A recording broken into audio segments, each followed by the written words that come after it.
I'm Sean Maroney. We're so happy to have the folks here at the Umstead Hotel and Spa invite us into their kitchen. I'm joined now with Chef Evan Sheridan. Evan, what are we doing today?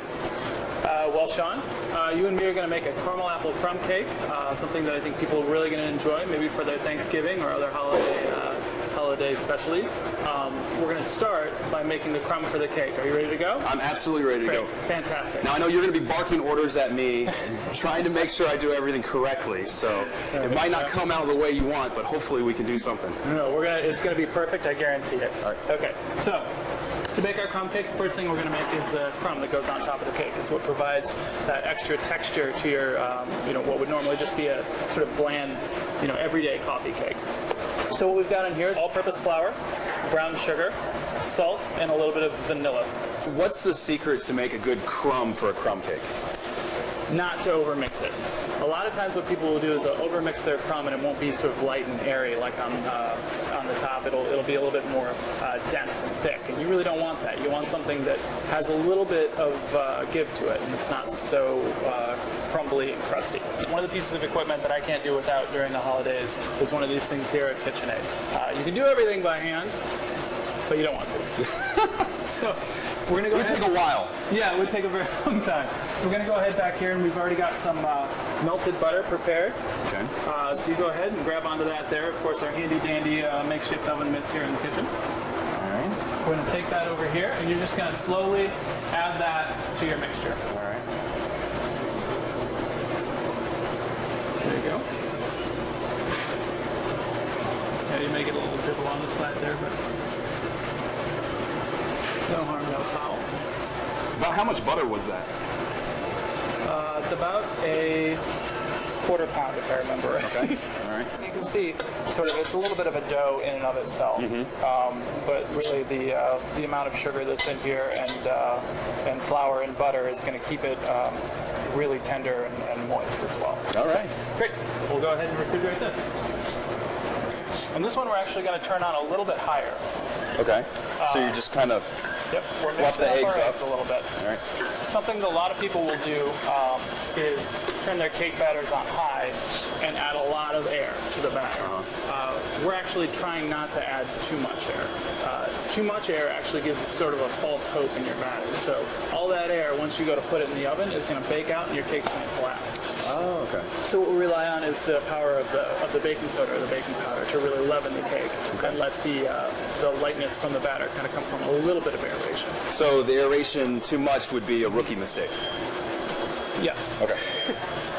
So again, we're going to just turn this up a little bit, and you're going to add in your sugar in the two additions here. Okay. Sort of slowly, right in on the side. Here's my sugar. There you go.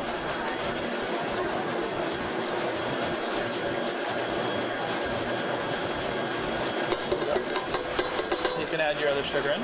But the reason we don't add this in too quickly is because sugar actually has the ability to cook the eggs beforehand. Really? So if you've ever made a custard or anything like that, and you add all your sugar in with your yolks and put it aside, you'll notice that the yolks get really hard and crusty. Yeah. It's not technically cooking, but it is curing it a little bit. Okay. So you don't get quite the same power from the proteins that you normally would. So go ahead and add that in.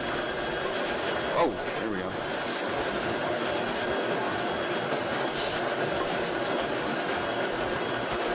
And now we're going to mix in our vegetable oil here. All right. So what we're doing now is we're actually creating what's called an emulsification in the dough. Slow down just a little bit, because we don't want to break that emulsification. Emulsification is very important to holding all of the moisture in your batter. So if your waters aren't emulsified with your fats, what ends up happening, of course, is those waters just fake out. So when you say emulsified, you mean mixed thoroughly? Yeah, exactly. It would be a little bit like making a... as combined as they can be. Right, like a vinaigrette or something. Okay. Like that. So we're just going to let this mix briefly. Okay. Fantastic. It's one of the most important things is to kind of follow the rules of physics. And if you're baking according to the rules, you really can't go wrong. Yeah. So we're going to go ahead and turn this down because now we're going to add our flour. And if we add our flour while it's too high, what's going to happen? Yeah, we're going to make a mess. Not good. It's going to go LeBron James. Yeah. That's what's going to happen. So go ahead and add your first addition. All right. We've also got our baking soda. It's already in there? And everything just right in there. We sifted it out beforehand. so you can just add it right in. So now we're going to let this mix a little bit higher. Get it all in there. One of the most important steps of any good baker is to scrape, scrape, scrape. Okay. So what we're going to do, we're going to shut this off. Okay. Don't be lazy about it. We don't want to leave the paddle on and everything. See all that extra flour that was up in there? So you can just take your spatula there, and we're just going to scrape down the sides and make sure all of that flour gets incorporated. Otherwise, what ends up happening is you get pieces of egg on the bottom, flour on the top, and by the time your batter's done, you're not fully incorporated. So go ahead and dump in the rest of your flour. Okay. There you go. So that can just go right in there before you even start it up. Okay. Just gonna mix in. And then we've got some pre-grated apple here. The apple will, you guys just go all the way. There's your cinnamon. Get in there. Yeah. You know what? I'm going to do this. Perfect. Okay. Thank you. Yeah. So this is where the apple comes in. Now, does this matter, like this type of apple, Granny Smith, would you recommend this because it has a little bit of a tartness to it? Yeah, it'll come through the batter and you'll notice the apple flavor a little bit more than if you use like a Red Delicious or something that doesn't have a lot of flavor to it. Sweetness level is high, but it really doesn't have that tartness. Honeycrisp apples as well are another really good baking apple I like. So go ahead and turn this on. Okay. All right. And then we can go ahead and add all the rest of that in. So that's our pecans, and we've actually got a little bit of cranberry for this one. Looks great. Now you said pecan. Growing up, I was told you pee in a can, but you eat a pecan. Are you going to settle this debate now? I've never heard that. You can say it any way you'd like. Either way, it's delicious. Yeah, fantastic. Okay, great. So we've got our batter made here. Okay. So we're just going to go ahead and take the spatula, deposit the batter right into this already pre-spayed pan here. Okay.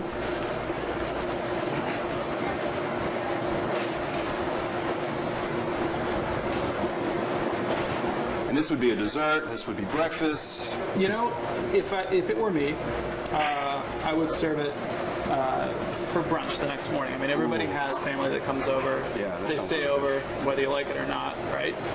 That's why it's family. You got to keep them fed, and this is something that I would prepare ahead of time, so you don't have to wake up early, right? Yeah. And you just go ahead and there you go, get it all in there. Okay. You just go ahead and bake it off that morning, and it's good to go. So we're just going to take, and I'll do the first couple, and then you can finish it off. And we're just going to pump it with a little bit. Oh, you're injecting it in there. Absolutely. So you get little pockets of delicious apples within your within your cake there too. And how much you put on there depends on how much you like your family. So I would use the whole thing. Yeah, there you go. Yeah. There you go. Oops. That's great. Those are the best things to me. Like when you bake something, you know, you're baking it for friends and family, and I know here certainly we consider all of our guests to be friends and family as well. So we put our heart and soul into everything we do here. So we have our batter here for our crumb, and you'll see that it looks good, right? It looks nearly perfect. Oh, nearly. Close. But just go ahead and take your hands and break it up. All right. This is something that you could do the day before as well, and just have it sort of broken up and ready for you. But I wouldn't suggest leaving it out sort of in a full, sort of in its ball. And now it's looking like the crumb that I'm used to seeing. Yeah, of course. So you can just, I'll break it up here for you, and then I'll let you sort of crumble it over the top of the cake. We'll get it in the oven, and then maybe we can enjoy it. Yeah, easy peasy. Oh, that looks so good already. It's not even cooked or baked. So we'll put this one in the oven, right? And through the magic of television, we'll have one prepared that we can try together here.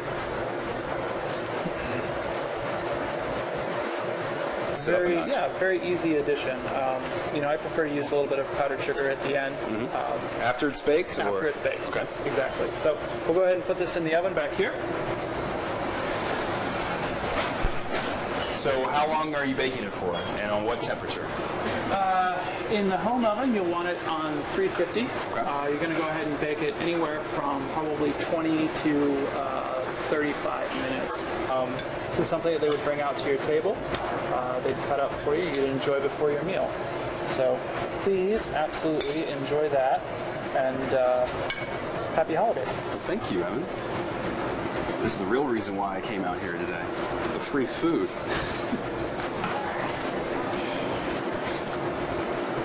You're right about that crumb on top. That's very good because it's got a little bit of a bite. You crisp through it, but not overpowering. Still tender, and that's the key. We are preparing cake here. We don't want it to be too complicated. And that's the thing too. You say this is a good brunch food, good appetizer. It's light. Yeah. I could eat this. Yeah. Exactly. I could eat all of it. Okay. Have at it. I should share this. I should, right, Tree? I just got the king cake. I just got the little bite of the apple in there. Yeah. You're right. As soon as you bite into that, it's like not a fig Newton. It's like a gusher. Remember those gusher candies when we were It kids? gives you a little bit of surprise in the middle, Yeah. but it's just reiterating the flavor of apple. That was delicious. Great. That apple butter. Oh, so good. Fantastic. Well, thank you very much. We're so glad to have you guys out here to Thanks a lot. do some recipes for the holidays. It's fantastic. And if I need help, I can call you, right? Oh, anytime. You know where to find me. Great. Thank you very much.